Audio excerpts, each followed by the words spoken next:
ले जाओ घूमना फिरना पहले क्लास में मैं यहाँ बैठा हूँ कभी बता दूंगा। नहीं दिसू ज़्यादा कौन जाना।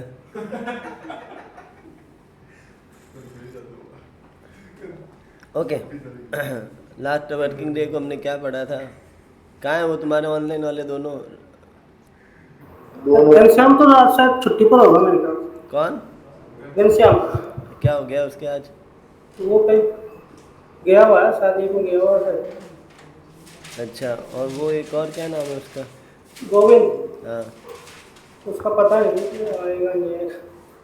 इसी बात हुई मैसेज क्या? तो किया है, नहीं वो हो रहा होगा सर। ठीक है, चलो स्टार्ट करते हैं।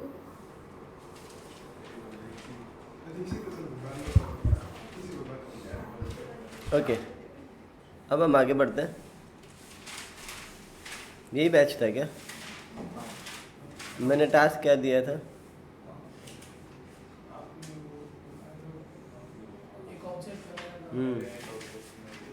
वो डॉम वाला था, वो टास्क था। इसके अंदर मैं एक छोटी सी बात बताना भूल गया। तो पहले मैं एरे और ऑब्जेक्ट की एक छोटी सी बात बताऊंगा जो बहुत इम्पोर्टेंट है, और मैं कैसे भूल गया मुझे याद नहीं आया।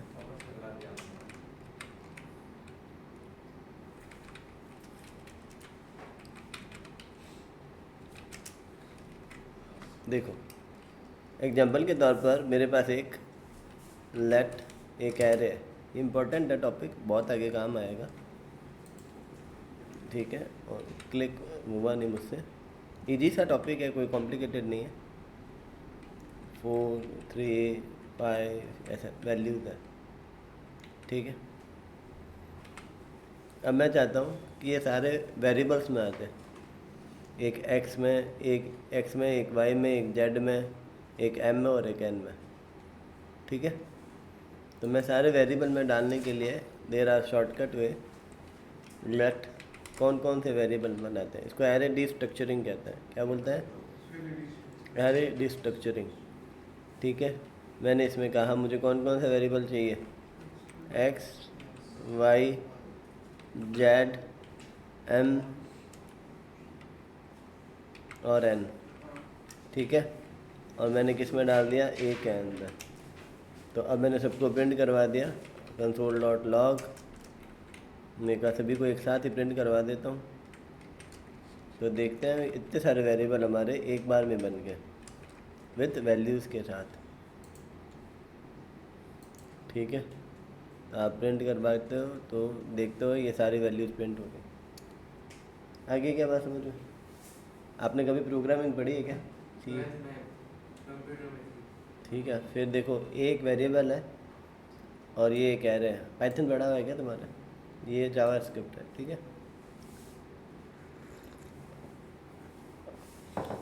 तो अब यहाँ पर हमने वेरिएबल बनाया एक्स वाई जेड एम और एन। इन सभी के अंदर मुझे ये वैल्यू डालनी है। तो ये जावा स्क्रिप्ट के अंदर एक कॉन्सेप्ट है जिसको हम कहते हैं एरे डिस्ट्रक्चरिंग।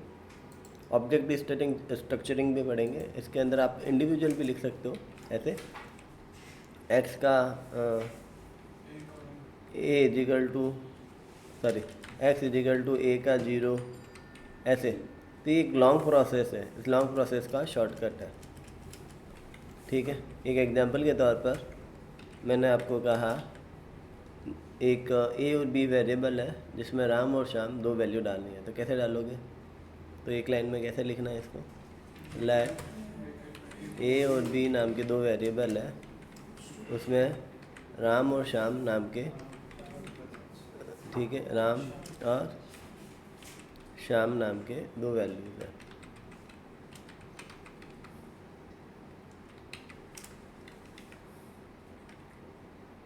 ठीक है। मैंने इसको प्रिंट करवा दिया तो I can see that. Print करवाओ, फिर क्या सी डैट होता है, लॉक ए कॉमा बी को प्रिंट करो और आउटपुट में हमारे पास क्या आ जाएगा, राम और श्याम।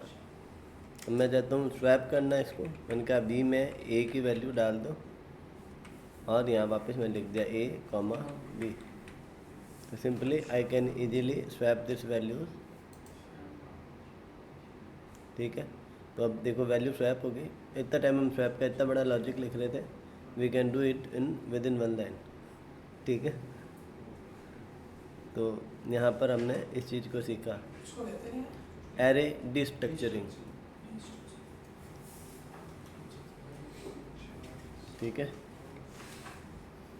किसी को नहीं आया तो पूछ लो।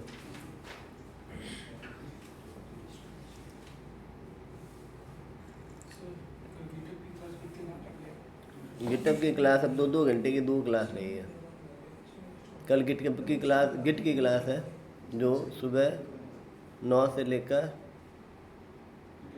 कितने बजे भी हो सकती है, 9 बजे स्टार्ट होएगी। ठीक है, तो जो जॉब में नहीं है उनको आना ज़रूरी है, जो जॉब में नहीं है उनको आना ज़रूरी है, मैंडेटरी है। और जो जॉब में है ये क्लास यूट्यूब पर आ जाएगी पब्लिक। हाँ, 2 क्लास देख के ना यूट्यूब पर पड़ी है गिट की। सर इसके अंदर जो अपन वेरिएबल लेते हैं वो दोनों साइड इक्वल होने चाहिए, नहीं तो एरर आएगा। नहीं, वो भी बताऊंगा, रुको, सारे बताऊंगा। ये आज पूरा मैं आज ये कल पता नहीं मेरे दिमाग में कैसे निकल गया, मुझे बताना ही था। मैं इसमें बहुत सारे तरीके बताऊंगा, ऑब्जेक्ट के साथ भी बताऊंगा। अभी रुको, ये स्टार्ट हुआ है, ख़त्म नहीं हुआ है।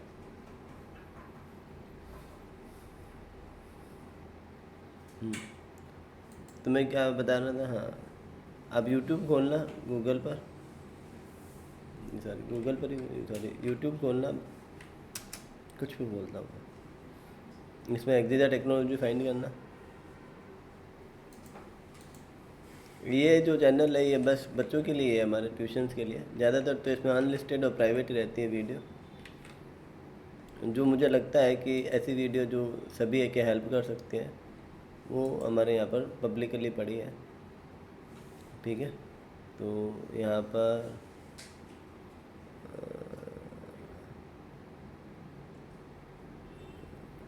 एसक्यूएल की कुछ क्लास पब्लिक पड़ी है वीडियोज़ में, प्ले लिस्ट में है क्या?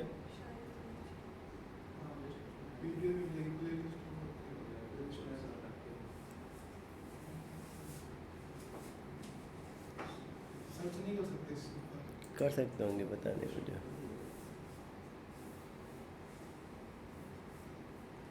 वीडियोज़ में मिलेगी।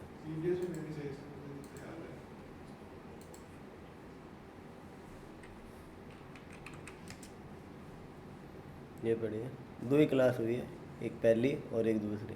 अब 2 क्लास और होएगी, उसके अंदर गिट अच्छे से समझा दिया जाएगा। ठीक है, तो ये 2 क्लास देख लेना, एक 56 मिनट की है, एक और 1 घंटे की है। तो मिला लेके 1-1 घंटे की 2 क्लासेस हैं ये। ठीक है, पहले ये गिट के बारे में शायद आज से गिट अब पढ़ाएंगे। पहले गिट को मैनेज करना बताया। ये याद रखना, गिट जो है वो आपके पास ऑप्शनल नहीं है, मैंडेटरी, आपको आना ही चाहिए। ठीक है, तो ऐसा नहीं है कि अभी हम देख लेते हैं, ये सिलेबस में अलग से नहीं आएगा, ये सैटरडे क्लासेस में ही आएगा। बात समझ में आई? तो और दूसरा ये बड़ी डिटेलिंग के साथ में है, ऐसा नहीं है कि ऊपरा ऊपरी से पढ़ाया हुआ है। तो इन 2 वीडियोस को अच्छे से देखना, कल के क्लास को देखना। सुनील सर ही लेंगे इसमें। देखो गिट के बारे में बेसिक इतना सा है कि गिट आपके वर्जन कंट्रोल सिस्टम है, और गिटअप जो है वो आपको एक ऐसी वेबसाइट है जहाँ गिट के थ्रू हम क्लाउड को मैनेज कर रहे हैं और कुछ नहीं है। वहाँ पर गिटअप अपने आप में बहुत बड़ा है। वहाँ पर ऑर्गेनाइजेशन बनाना, प्राइवेट रेपोज के साथ काम करना, और टीम वर्क कैसे करना है, ब्रांचेज की कैलकुलेशंस बताना, पाइपलाइंस और भी बता सकते हैं, पर वो प्रोजेक्ट लेवल पर आओगे तब बताएंगे। बात समझ में आई? तो जितना भी आपका डेवलपमेंट का काम है ना, तो हम जनरली गिट से ही करते हैं, तो गिट से ही आपको आना ज़रूरी है।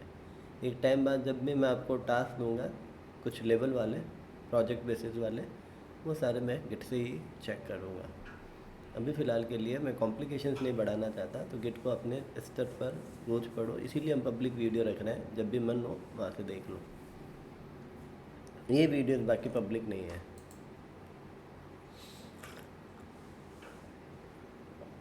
अब फिर से हम देखते हैं, मुझे कुछ वैल्यूज़ लेनी है। अब मैं फिर से एक एग्जांपल करता हूँ एरे डिस्ट्रक्चरिंग का। मैं लिखा लेट, ठीक है, एक्स इजिकल टू एक एरे जिसमें कुछ लोग हैं, जैसे राम, रोहन, रमेश, राकेश और निशा और विकास। मुझे केवल 3 ही एलिमेंट चाहिए, राम, रमेश और विकास। 3 लोग ये मुझे वेरिएबल में चाहिए। लेट 3 वेरिएबल चाहिए। देखो लेट तब लगाना है जब आप वेरिएबल बना रहे हो। मैं दोबारा लेट नहीं लगाया क्योंकि मैंने वेरिएबल बने हुए थे मेरे पास। बात समझ में आई ना? तो लेट ऐसा नहीं है कि एरे डिस्टिंग करते वक्त लेट लगाना ही है। नीचे वाले एग्जांपल में मैंने ये बात समझा दी थी। मुझे पहला एलिमेंट ए में चाहिए, दूसरा चाहिए क्या? नहीं। तीसरा चाहिए रमेश? हाँ। राकेश चाहिए? नहीं। निशा चाहिए? नहीं। विकास चाहिए? हाँ। किस में चाहिए? एक्स में। हाँ लिख सकते हैं ना। मुझे एक एरे स्ट्रक्चरिंग पढ़ रहा है तो इसी पर फोकस करेंगे। और ये मैंने 1000 बार बताया, एक काम को करने के मल्टीपल वेज है। हमारा अभी टारगेटिव पॉइंट क्या है, बात समझ में आई? किसी के पास जाते हो आप, चाहे डॉक्टर के पास हो या किसी के पास में, वो कहते अभी किसका इलाज करना है वो बताओ। तो अभी हमारा टारगेट क्या है? एरे डिस्ट्रक्चरिंग है। मेरा उद्देश्य कोई लॉजिक लिखना नहीं है, यहाँ कंटेंट प्रोवाइड करवाना है। बात समझ में आई? तो मैंने यहाँ पर console.log लिखा a, b, c। मुझे ये 3 वेरिएबल प्रिंट करवा दो। तो जो नहीं चाहिए वहाँ आपको ब्लैंक छोड़ना पड़ेगा, ठीक है? और हमारा आउटपुट में क्या आ जाएगा? राम, श्याम और निशा। गलत कर दिया हमने। आपने 2 कोमा नहीं लगाया, 1 कोमा लगाया। तो वो तो आंसर आने के बाद मुझे पता चल गया, पहले बोलता। वो मैंने देख लिया था, मैंने कहा सर को पता होना चाहिए। ओह माय गॉड, कल वाला टास्क दिखा। 2 दिन 2 दिन दिए। ठीक है, तो इससे एक चीज़ और सीखने को मिली। मैंने जानबूझ के ये करा है ताकि मालूम पड़ जाए कि पीछे वाले यदि आप कॉमा नहीं भी लगाते हो तो चलेगा। Okay, right down this code, it is important. हम जैसे ना 12 कंपोनेंट पे x y z m print करवा रहे हैं, ठीक है? उसकी जगह हम वैल्यू दे देते हैं 4 हाँ, ईच इस ये जो लोकेशंस है, लोकेशंस है ये 0 नंबर वाला, ये 1 वाला, ये 2 वाला मैंने इसको ले लिया बी में, सी वाला खाली है, डी वाला मतलब ये मतलब पहला ले लिया दूसरा। हाँ, तुम क्या पूछ रहे थे? मैं कह रहा था जब 12 नंबर लाइन है जिसमें एक्स वाई जेड एम को प्रिंट करवाया है, लेकिन इसकी जगह हम एक ही वैल्यू दे देते हैं 4 3 5 7 4, तो एक एक्स वाई जेड वापस प्रिंट होगा उसके सामने। नहीं, वैल्यू तो सेम ही है ना। हाँ तो वैल्यू प्रिंट होएगी, एक्स वाई जेड क्यों उसके सामने प्रिंट होगा? नहीं, अगर मैं वैल्यू ही दे रहा हूँ तो हाँ तो अब पहले मेरी बात ही नहीं समझे। ये ऐसे आज को लोग नीचे वाले वैल्यू को ओपन करो। ये लो कर लिया,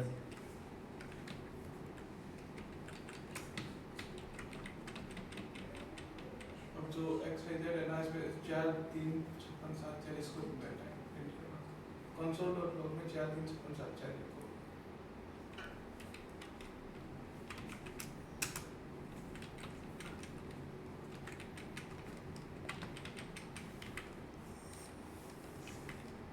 क्या हुआ? प्रिंट करो, प्रिंट हो जाएगा, क्या होगा? यही जो लिखा हुआ है, उसमें ऊपर वाले की जरूरत ही नहीं है वेरिएबल्स की।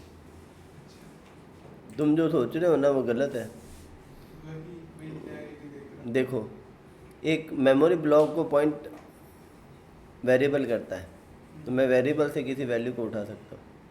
कोई वैल्यू कहाँ पर है ये आप डिसाइड नहीं कर सकते। वैल्यू के आधार पर आप उसकी लोकेशन फाइंड नहीं कर सकते। It is possible in Python. Python ऐसे बिहेव करता है, पाइथन ऑब्जेक्ट बेसिस पर काम करता है।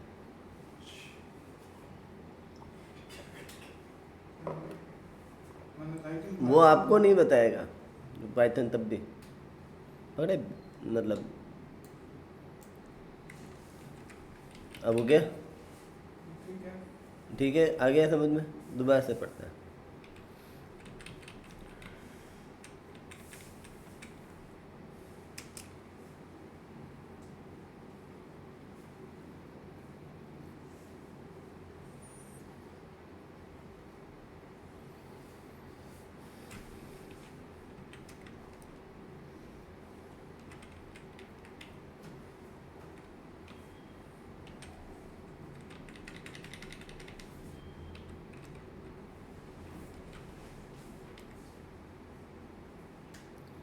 अब मुझे रमेश और एज नाम के दो वेरिएबल बनाना है, तो ये यहाँ पर है। तो अभी तो बी के अंदर एक एरे आ रहा है, अब गौर से आउटपुट में देखोगे तो बी एक एरे है। अब इस एरे को भी डिस्ट्रक्चर करना है, तो आपको फिर से यहाँ पर एक एरे बनाना पड़ेगा और उसके अंदर एक एज नाम का और वेरिएबल बना दो। ठीक है, एज को अलग से प्रिंट करवा देता हूँ। तो ऐसे आप डिस्ट्रक्चरिंग के अंदर डिस्ट्रक्चरिंग का प्रोसेस सिलसिला चला सकते हो। Is that okay? उसके अंदर भी मान लो 3 जन है, मान लो एक उसके मोबाइल नंबर और है।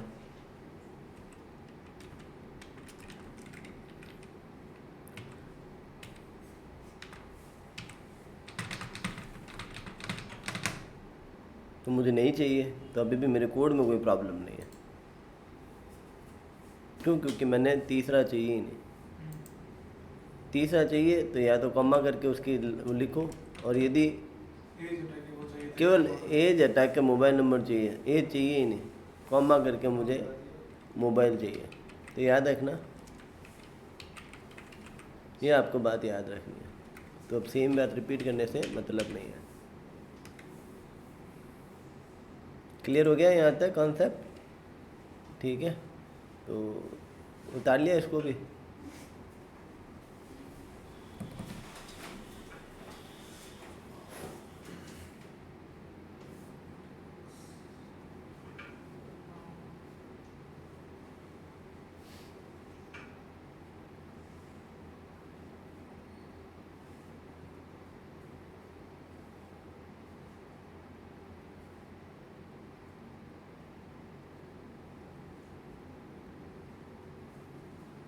सर एक बात पूछूं, जो कोड हम HTML में लिखते हैं ना, वो अगर मान लो वेबसाइट में है, तो वेबसाइट में सारों को दिखेगा ही वो, तो फिर तो लॉजिक सारी दिखते हैं, जैसे हम जावास्क्रिप्ट लिखेंगे या जो भी। जावास्क्रिप्ट बैकएंड पर है तो नहीं दिखेगी। देखो अभी जो हम जावास्क्रिप्ट पढ़ रहे हैं, यदि हम इसको नोड जेएस की नज़र से देखा जाए ना, तो ये ECMAScript जैसा नहीं है। ECMAScript और जावास्क्रिप्ट में भी फ़र्क है। हालांकि बात यही कि ECMAScript स्टैंडर्ड लिखती है जावास्क्रिप्ट का। हम बहुत लेवल, बहुत डिटेल में जाए तो दोनों में भी फ़र्क है। They are not exact same. हम बोलते हैं कि ECMAScript पढ़ रहे हैं जावास्क्रिप्ट। दूसरा, बैकएंड के अंदर नोड अलग तरीके से ट्रीट करता है, इसमें वेब API नहीं होते हैं। उसके अंदर पुलिंग सिस्टम के थ्रू वो असिंक्रोनस बिहेवियर करता है। इसके अंदर बहुत अलग कॉन्सेप्ट है, यदि बैकएंड इसके वर्किंग सिस्टम को समझे तो। ठीक है, अब आगे बढ़े। क्या हो गया?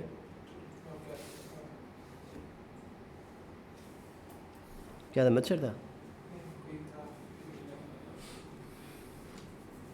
Okay, let's we continue with object डिस्ट्रक्चरिंग।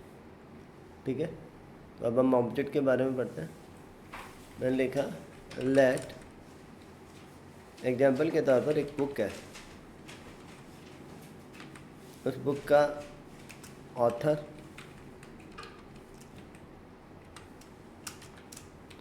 है कौन? राम। और यार ऑब्जेक्ट बना रहे हो और आप स्क्वायर ब्रैकेट दे रहे हो, गलत बात है ये। ठीक है, और बुक का ऑथर राम हो गया, उसकी प्राइस जो है वो 600 रुपये होगी, और बुक का नाम तो हमने बताया नहीं, नेम है एक भी कोई बुक थोड़ी ना है, एक किताब भी है, ज्ञान दे रही है इसको बना के। लर्न मर्न बाय लर्न मर्न नाम से हमने बना दिया। अब मुझे इसके अंदर से एक चाहिए नेम और एक चाहिए ऑथर। मैं देखो इस लाइन को बार बार लिखूंगा इस एक एग्जाम्पल से।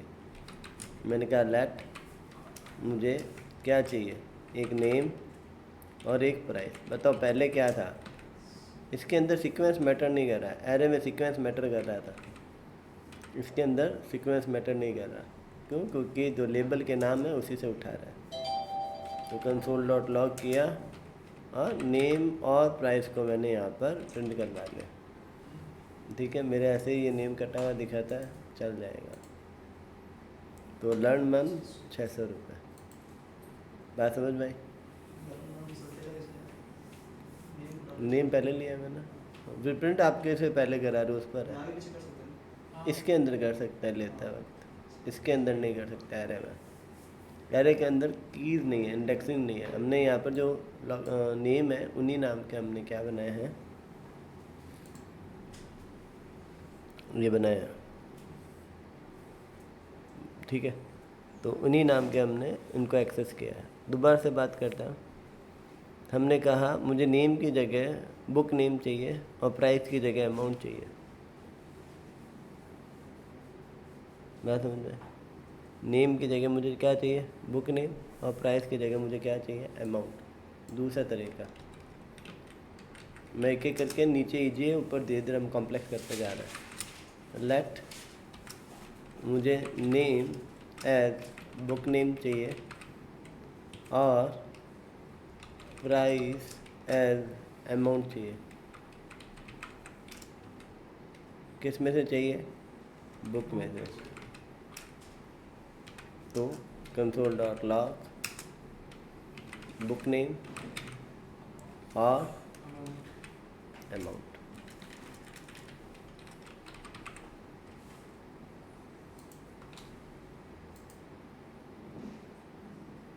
बात समझ में आ गई? तो बुक नेम क्या है? ठीक है, तो ये रीनेम करने के लिए। बात समझ में? सर एक बार रिपीट करना है, मतलब रीनेम कैसे किया? देखो, यदि आपको, हाँ, यदि आपको किसी को रीनेम करना हो, किसी भी एलिमेंट को वेरिएबल में लेते हो, तो उसकी प्रॉपर्टी कौन सी है और उस प्रॉपर्टी का हमें क्या नाम रखना है। ऑब्जेक्ट के केस के अंदर हम यहाँ प्रॉपर्टीज़ के नाम रख रहे हैं। यहाँ देखो मैंने प्रॉपर्टीज़ के नाम रखे, तो ये आ गया सीधे सीधा। लेकिन इस बार मुझे प्रॉपर्टी के नाम के वेरिएबल नहीं बनाने, तो प्रॉपर्टी को किस नाम से हैंडल करना है कॉल ऑन करके बताऊँगा। एक तरीके से ऑब्जेक्ट का स्ट्रक्चर फॉलो कर रहे हैं, की और वैल्यू, की और वैल्यू। तो इसमें से जो की है उसकी क्या वैल्यू रखनी है, मतलब उसका क्या वेरिएबल नेम रखना है, इसका क्या वेरिएबल नेम रखना है इन जनरल एलियास देने के हिसाब से। और नॉर्मली एलियास के तौर पर काम कर रहे हैं। क्या कह रहे हो आप? जो एलियास के तौर पर काम करेगा ये। हाँ, आप जनरली इसकी जगह एज लिखते हो। हाँ, एज लिखते हैं। एज की जगह यहाँ पर ये होगा, है ना। एज नहीं लिख सकते यहाँ पर क्योंकि हम ऑब्जेक्ट फॉर्मेट में हैंडल कर रहे हैं इसको। तो यहाँ कॉलन वाला तरीका ही काम आएगा। बात समझ में आ रही है क्या? जैसे कहीं जैसे हम एज लिखने की ट्राई करें तो ये नहीं चलेगा। ठीक है, तो समझ में आ रहा है ना? ये देखो, ये बहुत छोटे छोटे टॉपिक है पर प्रोजेक्ट के अंदर भयंकर काम आने वाला है। मतलब इसके बिना आपको प्रॉब्लम्स ही प्रॉब्लम्स आएगी। आप फिर चीज़ों को रटने लग जाओगे समझने की जगह। इसका एक लाइव एग्जांपल आपको करके समझाता हूँ। ठीक है, इसको उतार लो। पहले उतार लिया क्या सबने?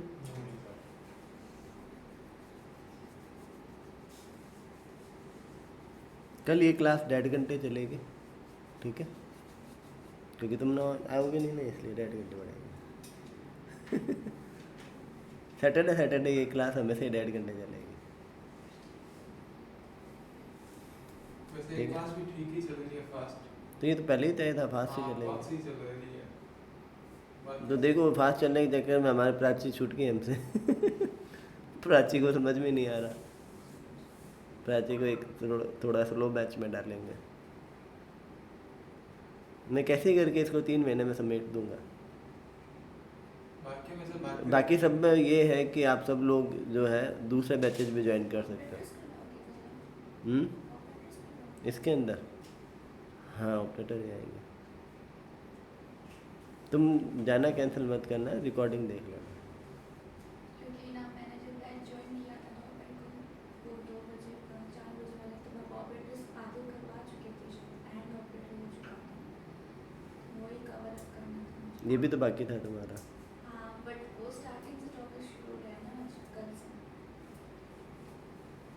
कोई निकल हम ऑपरेटर कोशिश करेंगे ख़त्म कर देंगे ताकि आपके पूरा ही मिस रहे ऐसा नहीं हो क्या था क्या आधा अधूरा वाला नहीं सिस्टम रखेंगे पूरा करने के लिए। अरे तो कोई नहीं तो स्लो डाउन करवा देना करके। ये बैच देखो आप कोई भी बैच को ज्वाइन कर सकते हैं। ये बैच पर्टिकुलरली जो ऑनलाइन है उनके डेडिकेटेड है वो, क्योंकि वो जॉब में है तो मुझे उनके हिसाब से ही चलना है। ये तो तुम लोग हो तो ये थोड़ा और स्लो है, ये तो मैं और फास्ट कर देता। समझ इसको आभार इनके लिए बढ़ाते पैसे यहाँ तक समझ में आ गया, क्लियर हो गया ये। एक एग्जांपल करते हैं लाइव जो हमारे प्रैक्टिकल लाइफ में काम आएगा, ठीक है। तो एक छोटे से एग्जांपल से हम समझते हैं। थोड़ा सा एग्जांपल कॉम्प्लिकेटेड हो सकता है but I think you will understand this thing. Example के तौर पर मैंने मेरे में यहाँ पर एक फर्स्ट नाम की फ़ाइल बनाई जिसका एक्सटेंशन .js है, ठीक है। एंड इसके अंदर मैंने लिख दिया const x is equal to 10 and I want to send this x into another file, so I use module dot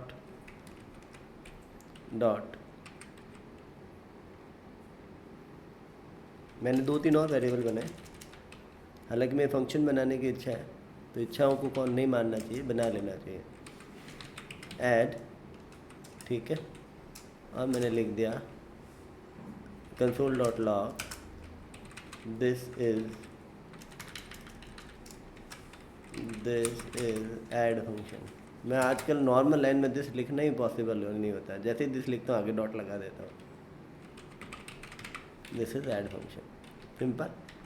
I want to send both of them, तो इसको भेजने के लिए हमें लिखेंगे module dot export dot export equals to bracket के अंदर x और ऐड, इन दोनों को मैंने भेज दिया, ठीक है। मैं इसको एक बार के लिए, ठीक है कोई इशू नहीं है, फिर भी मैंने कह दिया const ऐड इक्वल्स टू, एक एरो फंक्शन बना दिया, ठीक है। मैंने x और ऐड को भेज दिया। अब ये इसको हटा देता है,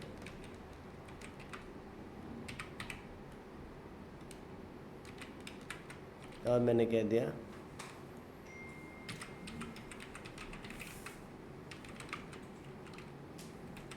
डिस्ट्रक्चरिंग का टास्क था ये। अब मैंने कल रिक्वायर्ड फंक्शन बताया था, है ना, रिक्वायर्ड फंक्शन बताया था ना। मैंने लिखा const object equals to require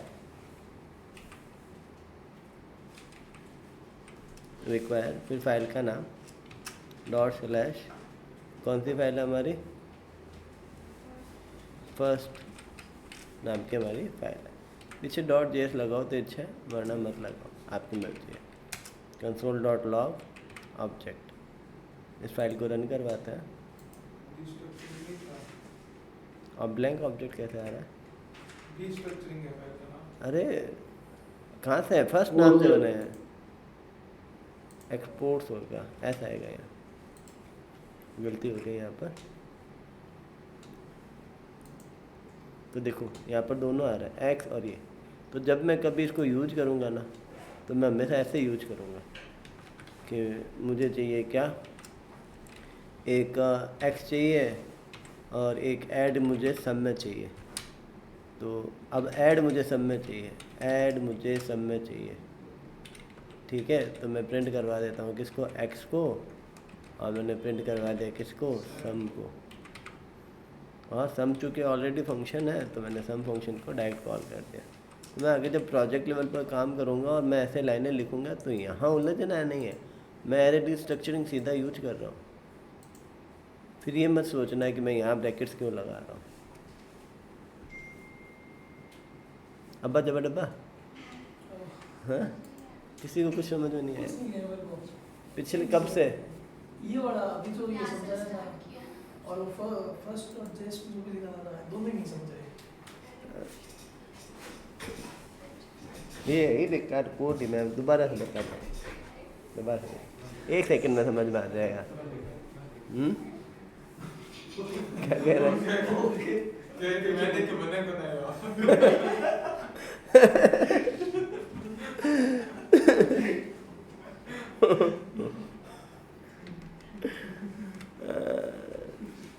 चलो नहीं, इतना ही ईमानदार होना चाहिए।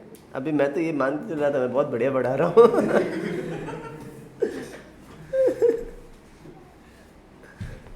ओके, देखो जब भी कोई नया बैच चलता है ना, मैं उसमें बीच में ऐसे 3-5 करता नहीं हूँ। आमतौर पर देखा होगा मैं सिंपल तरीके से कर रहा हूँ, बस इतना ही कहता हूँ, आगे काम आएगा। इस बैच में मैं थोड़ा आगे का भविष्य झलका देता हूँ, दिक्कत इतनी है ना। तो इसमें देखो प्रॉब्लम क्या है, x में 10 है, ठीक है। एक x नाम का वेरिएबल है, एक ऐड नाम का फंक्शन, एक ऐड नाम का भी वेरिएबल है, उसमें एक फंक्शन है। यदि ये समझ में नहीं आ रहा है ना, तो हम इसको हटा सकते हैं, ये हटा देते हैं, ठीक है। और इसमें हमने लिख दिया जय एग्जीजा, जय एग्जीजा। अब 2 वेरिएबल है, इन दोनों वेरिएबल को मुझे बाहर भेजना है। तो बाहर भेजने को हम क्या कहेंगे, एक्सपोर्ट कर रहे हैं। कहाँ का बिजनेस है, इंपोर्ट एक्सपोर्ट का, ठीक है। तो हम इसको एक्सपोर्ट करते हैं। Node.js में हम काम कर रहे हैं, तो each and every file treated as module. तो यहाँ पर हमने कहा मॉड्यूल डॉट एक्सपोर्ट, मॉड्यूल यहाँ पर कीवर्ड है और एक्सपोर्ट्स यहाँ पर इसका एक पैरामीटर है। हम आगे डिटेल में पढ़ेंगे। तो each and every file have inbuilt IIFE function. प्रत्येक जो फाइल है वो इंटरनली एक इमीडिएटली इन्वोक फंक्शन एक्सप्रेशंस के अंदर हैंडल होती है। डिटेलिंग के अंदर we will discuss in letters classes. First of all हम मॉड्यूल डॉट एक्सपोर्ट्स करते हैं। हमने कहा मॉड्यूल डॉट एक्सपोर्ट्स। तो एक्सपोर्ट यहाँ पर ऐसा मतलब एक वेरिएबल है जिसमें क्या है, ऑब्जेक्ट है। कर्ली ब्रैकेट्स मतलब ऑब्जेक्ट है। कल की क्लास में मैंने बताया था कि यदि मैं x सीधा लिखता हूँ तो ये अपना बना देगा x:10 और ऐड: जय एग्जीजा, बना देगा ना अपना। कल ही तो पढ़ा हमने कि यदि हम किसी वेरिएबल को डायरेक्ट लिख देते हैं तो we did not require to mention their property name, it's automatically take property name as variable name, है ना। वो जो वेरिएबल का नाम होगा उसी नाम की प्रॉपर्टी बना देगा। तो मैंने नया तो क्यों लेते ही तो लिखा, एक लाइन ही तो ये एक्सपोर्ट क्या कर रहा है, बाहर भेज रहा है। कहाँ भेजेगा, जो भी बुलाएगा। तो इंपोर्ट कौन कर रहा है, हमारा इंडेक्स। इंडेक्स इंपोर्ट किससे कर रहा है, रिक्वायर्ड से। I can also use import keyword also, but मुझे फ़िलहाल ऑब्जेक्टिव स्ट्रक्चरिंग पढ़ाना था तो मैं वो कर रहा हूँ। तो मैंने रिक्वायर्ड फंक्शन लगाया और मैंने कहा उस फाइल को बुला लो। कल तो क्या हो रहा था, जो फर्स्ट में लिख रहा था वो सारा आ रहा था। अब सारा नहीं आएगा, जिसको एक्सपोर्ट किया है वही आएगा। तो हमने 2 लोगों को एक्सपोर्ट किया था, किस किस को, एक x को और एक ऐड को। तो मैंने x किस में ले लिया, x हमने x में ले लिया, और जो ऐड था आज से मैंने उसको सम कह दिया, सम नाम से। अभी थोड़ी देर पहले तो बताया कि मैं किसी भी वेरिएबल को रीनेम करना चाहता हूँ तो ऐड को मैंने सम की तरह एक्सेस कर लिया। ये कब काम आता है, मान लेते एक और फाइल है उसमें भी ऐड नाम का है और दोनों मुझे एक जगह चाहिए, तो कैसे आएंगे, सेम नाम के तो वेरिएबल बन नहीं सकते, तो हमें उनको रीनेम करना पड़ेगा। तो रीनेम करने के लिए हम उनका एलियास बना रहे हैं। यदि ये चीज़ भी करनी है तो मैं एक और फाइल में ऐड नाम का फंक्शन बना, ऐड नाम का वेरिएबल बना देता हूँ।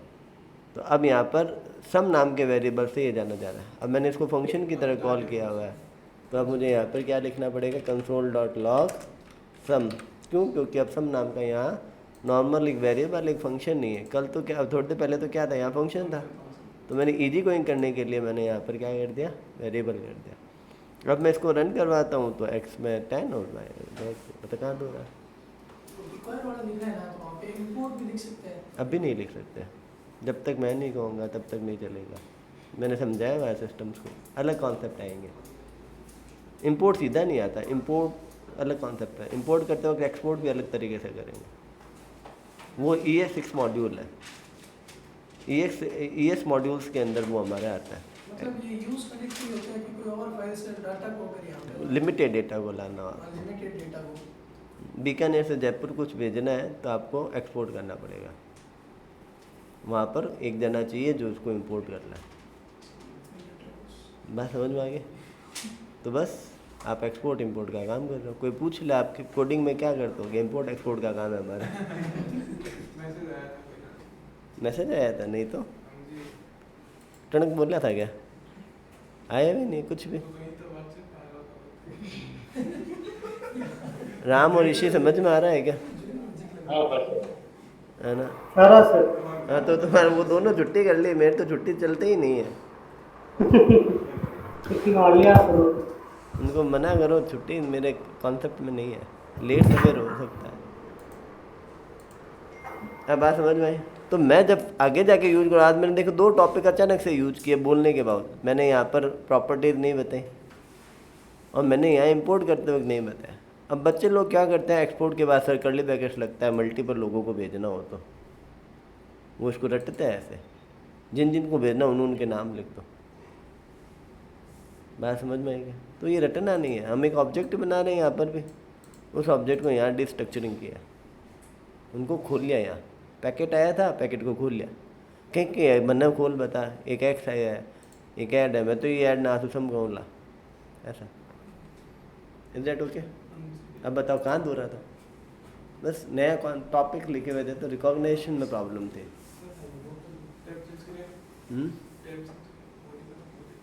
तो ये उतार लो पहले, उतारना चाहो तो, नहीं तो आगे मॉड्यूल्स आएंगे जब हम नोड को अच्छे से पढ़ेंगे। इसमें सर जो अपन ने एक्सपोर्ट किया है ना, तो इसने इसी नाम से की बना दी जैसा आपने कहा था। हाँ हाँ यही हो रहा है ना इसमें? हाँ हाँ हाँ भाई, ये एक ऑब्जेक्ट पास हो रहा है, उस ऑब्जेक्ट में मैंने इस फाइल से 2 एलिमेंट भेजे। मान लो यहाँ एक और होता, मैं नहीं भेजता तो मेरी मर्जी है भाई। मैं यहाँ पर जरूरी नहीं है कि यहाँ पर जितने भी मैं वेरिएबल्स बनाऊँ या फंक्शंस बनाऊँ, I need to send outside the file.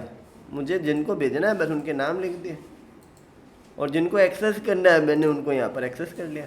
नहीं, ये आपने सर ऑब्जेक्ट बनाया, आपने क्या है कि प्रॉपर्टी असाइन नहीं की, इसलिए इसने उसी नाम से प्रॉपर्टी बना हाँ दी। वो तो हमने बेसिक पढ़ा था कल, कि जब भी हम किसी वेरिएबल का नाम लिखेंगे तो वेरिएबल का नाम ऑटोमेटिकली प्रॉपर्टी का नाम बन जाएगा। अब आप यहाँ पर x को mj में भेजना चाह रहे हो तो आप ऐसे भेज दो, mj एज x, यहाँ भेज दो। फिर यहाँ जब आप रिसीव करोगे तो यहाँ x की जगह क्या आ जाएगा, mj। तो अब मैंने कह दिया mj को यहाँ पर x के तौर पर ले लो। बात समझ में आ गई क्या? या फिर आप केवल mj लिख रहे हो तो फिर नीचे mj लिखो।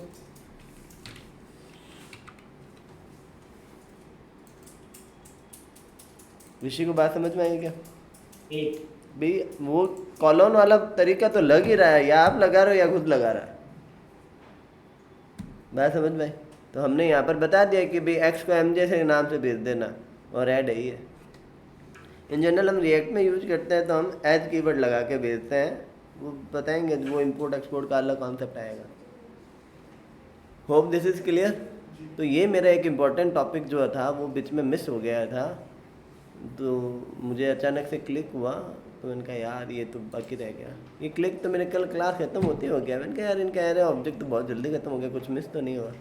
जैसे अगली क्लास में रिएक्ट यूज कर रहा था उस समय क्लिक हो गया, फिर मैं बोला नहीं, आज बोलना था। ठीक है, तो अब यहाँ तक कहानी समझ में आ गई। दिस इज़ नाउ बेसिक ख़त्म हो गया हमारे एरे और ऑब्जेक्ट का। यहाँ पर आ रहा है क्या समझ में तुम्हें? ठीक है, तो अब हम कंटिन्यू करते हैं विथ अवर ऑपरेटर्स। लो आगे वाले ऑपरेटर कर लो, फिर कहो कि ऑपरेटर नहीं हुए हमारे। तो हम सारों को कॉलेप्स कर देते हैं और क्लोज ऑल कर देते हैं, और यहाँ पर ऑपरेटर में आकर इंडेक्स पर आते हैं। लास्ट वर्किंग डे को we are talking about how can we understand operator when it is arrive in an expression. जब भी कोई ऑपरेटर किसी एक्सप्रेशन के अंदर आएगा तो मैं उससे क्या क्या क्वेश्चन आंसर करूँगा। जैसे होता है ना कि जब मैं उससे मिलूँगा तो मैं उससे क्या पूछूंगा, ऐसे ही जब भी आप किसी एक्सप्रेशन के अंदर किसी ऑपरेटर को देखते हो तो आपको उससे क्या सवालात करना है। वो 4 सवाल ये है कि तुझे भाई कितने लोग चाहिए, नंबर ऑफ ऑपरेंड यूनरी है, बाइनरी है, टर्नरी है। तेरे टाइप ऑफ ऑपरेंड क्या है, नंबर है, स्ट्रिंग है, एरे है, ऑब्जेक्ट है, फलाना है, टिकड़ा है, क्या है बता। और यदि तेरे साथ दूसरे लोग हैं तो तू उनसे पहले रन होगा, बाद में होगा, किससे नहीं होगा, प्रेसिडेंसी बतानी है। एसोसिएटिविटी ये कह रहा है कि एक तेरे जैसे तेरे बराबर के लोग एक से ज़्यादा बार एक्सप्रेशन में आ गए, या तू ही एक से ज़्यादा बार एक्सप्रेशन में आ गया, तो मैं पहले किसको सॉल्व करूँगा, लेफ्ट से होते हुए सॉल्व करूँ या राइट से होते हुए सॉल्व करूँ। That's known as associativity. Okay, that's the clear answer. Now अब हम ऑपरेटर को पढ़ते हैं। तो अब हम ऑपरेटर होते हैं, उनकी कोई जात कैटेगरी नहीं होती है। पर बच्चे पढ़ने के लिए इतने सारे ऑपरेटर कैसे पढ़े? ऑपरेटर तो अंत ही नहीं है, पर हम किताबी भाषा में जितना ऑपरेटर हो सकते हैं उतना पढ़ने की कोशिश करते हैं, जिनको हम कैटेगराइज कर रहे हैं उनके बिहेवियर के आधार पर। कुछ जो डिसीजन मेकिंग होते हैं, जैसे लॉजिकल ऑपरेटर है, एंड और नॉट, या कंपैरिजन ऑपरेटर है, ग्रेटर दैन, लेस दैन, वो ये सारे बूलियंस में आंसर देते हैं। कुछ लोग कंपेयर करते हैं, कुछ लोग रिलेशनली बताते हैं कि तुम मुझसे बड़ा है क्या, मैं तुझसे छोटा हूँ क्या, ये एक्सेट्रा। कुछ लोग कैलकुलेशंस करते हैं तो उनको मैथमेटिकल कह देते हैं। तो हम जो कैटेगराइज कर रहे हैं ये कोई यूनिवर्सल ट्रुथ नहीं है, या किसी के डिफाइन की हुई ट्रुथ नहीं है। आप कभी भी कोई भी किताब में कोई डेटा टाइप ऑपरेटर पढ़ो तो हर किताब में 4-5 तरीके के, जैसे इंक्रीमेंट डिक्रीमेंट, कुछ लोग अर्थमेटिकल में डाल देते हैं, कुछ लोग अलग से पढ़ा देते हैं। तो ये जो हम कैटेगराइज कर रहे हैं ये कोई रूल्स नहीं है, ये बस आम आदमी अपने आप को समझाने के लिए ग्रुप्स बना रहा है। ग्रुप से चीज़ों को समझना आसान हो जाता है। तो कभी भी डेटा टाइप की कोई कैटेगरी नहीं होती। डेटा टाइप की मेरे अनुसार 3 ही प्रकार के होते हैं, यूनरी, बाइनरी और टर्नरी। यदि आप कोई बुक को पढ़ते हो तो वो बुक आपको समझाने के लिए उनके ग्रुप्स बना रही है। तो ज़्यादातर लोग कहते हैं ऑपरेटर कितने प्रकार के होते हैं, तो कितने भी प्रकार के नहीं होते हैं। ऑपरेटर होता है, उनका बिहेव करना उनका काम है। पर अब मैं ऑपरेटर के प्रकार लिखा रहा हूँ क्योंकि हम इस दुनिया में रह रहे हैं, तो इंडियंस हैं हम, तो इंडियन कैटेगरीज के अनुसार हम इनको पढ़ते हैं। सबसे पहले आता है अर्थमेटिकल। मैं नाम लिख देता हूँ, स्पेलिंग वही सही है जो तुम लोग लिख रहे हो, ठीक है? ओके,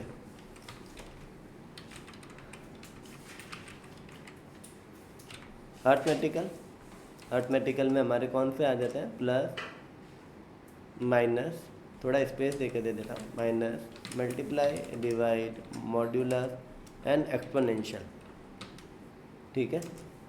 फिर दूसरे नंबर पर हमारा आता है असाइनमेंट। अगेन ये कोई सीक्वेंस नहीं है, जिसको जो जैसा पहले पसंद आए पहले लिख लो। हम इजी टू अंडरस्टूड वे के अनुसार चलता है। यहाँ पर आ जाएगा असाइनमेंट। फिर असाइनमेंट के साथ कुछ ऑपरेटर और बिहेव करते हैं, जैसे प्लस इक्वल्स टू। ये अगेन प्लस इक्वल्स टू हम कहते हैं ऐसा है कि अर्थमेटिकल के साथ एडजस्ट हो गया। एडजस्ट कुछ नहीं है, ये खुद एक ऑपरेटर है अलग से। हाँ, ये वैसा काम करता है, समझाने के लिए मैं वैसे ही बताऊंगा, पर ये सिस्टम के डिफाइन किए हुए ऑपरेटर्स हैं।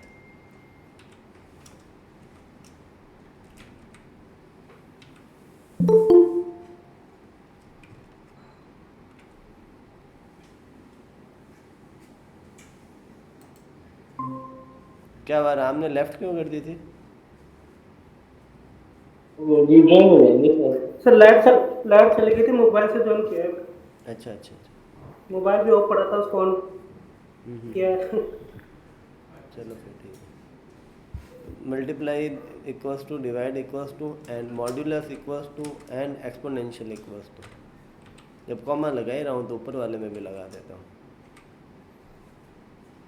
यहाँ पर कॉमा ऑपरेटर नहीं है, याद रखना। ऐसे ऑपरेटर है कॉमा यहाँ पर नहीं है, मैं यहाँ पर बस सेपरेशन के लिए यूज कर रहा हूँ, ठीक है? तीसरा हमारा ऑपरेटर कौन सा आ जाता है?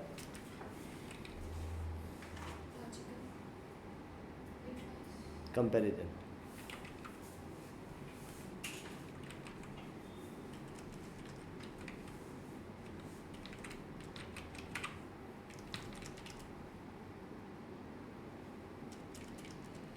हम कंपैरिजन को रिलेशनल लिखेंगे।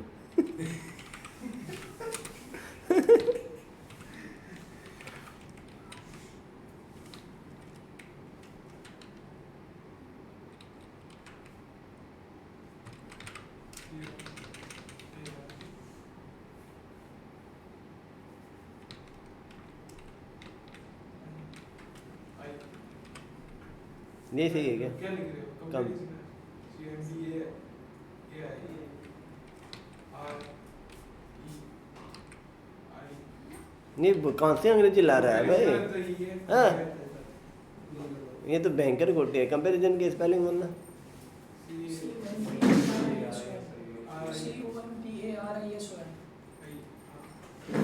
सही तो लिखा मैंने। कहाँ ए कहाँ था? RI होता है आर आई लिख रहा था, तू ई लिख रहा था मेरे। अरे यार ठीक है, मेरी गलती हो गई। सर वो एस के आगे सही लिखा होता है। कहाँ है बताओ? आंखें लैग हो रही है हमारे। ग्रेटर देन है, लेस देन है, ग्रेटर देन इक्वल्स टू है, और लेस देन इक्वल्स टू है, और इक्वल्स टू है, आइडेंटिकल है, नॉट इक्वल्स टू है, और नॉट आइडेंटिकल है। पीएचपी में इसमें एक और होता है स्पेसशिप ऑपरेटर। रिलेशनल के बाद में कौन सा आ जाता है हमारा? बोलो बोलो बोलो, चुप क्यों, बोलते क्यों नहीं? Increment decrement.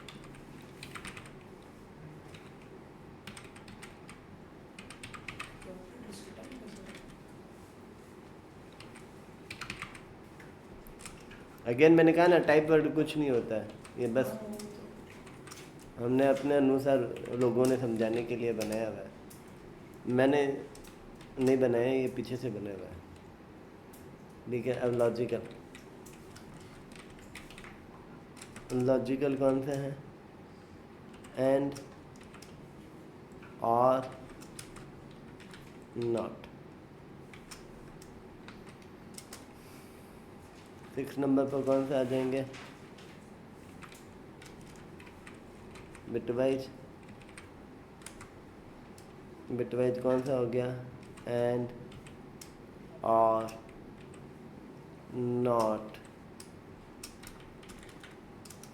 Not, left shift, right shift.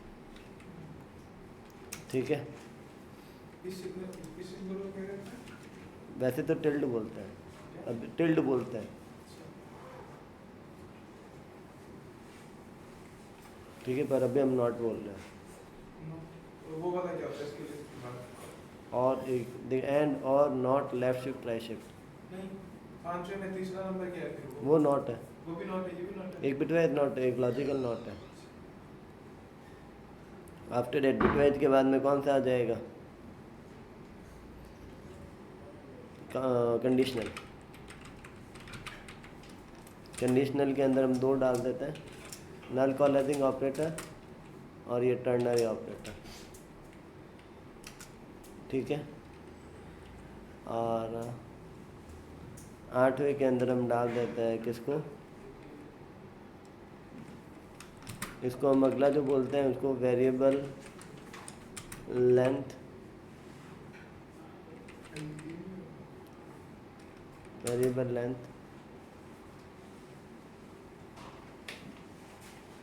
Operator बोलते हैं। वो कौन सा है? Triple dot. अब ये अलग अलग जगह अलग अलग नाम से जाना जाता है। एरे और ऑब्जेक्ट में आ रहा है तो स्प्रेड है, फंक्शन में आएंगे तो रेस्ट ऑपरेटर है। ऐसे इसको वेरिएबल लेंथ ऑपरेटर बोलते हैं, वेरिएबल लेंथ आर्गुमेंट ऑपरेटर बोलता है। मुझे तो इतने याद आ रहे हैं, और कोई है क्या? मुझे एक भी याद नहीं आ रहे थे। इतना बहुत है। कितनेरी कौन से होते? बिटवाइज हो गया है ना? ये सारे ऑपरेटर कल हम एक एक करके फटाफट पढ़ेंगे। जो कंपैरिजन जो कॉम्प्लेक्स है उनको अलग से देखेंगे। ठीक है, तो 2 दिन हमें कल कोशिश करेंगे इन सबको कवर करना। अर्थमेटिकल, असाइनमेंट, रिलेशनल और इंक्रीमेंट डिक्रीमेंट इतने कराएंगे। 4 तो मिनिमम कराएंगे, हो सकेगा तो 8 करा देंगे। 4 होंगे। चल ओके भाई एवरीवन। उनको कहना रिकॉर्डिंग देखे। बाय।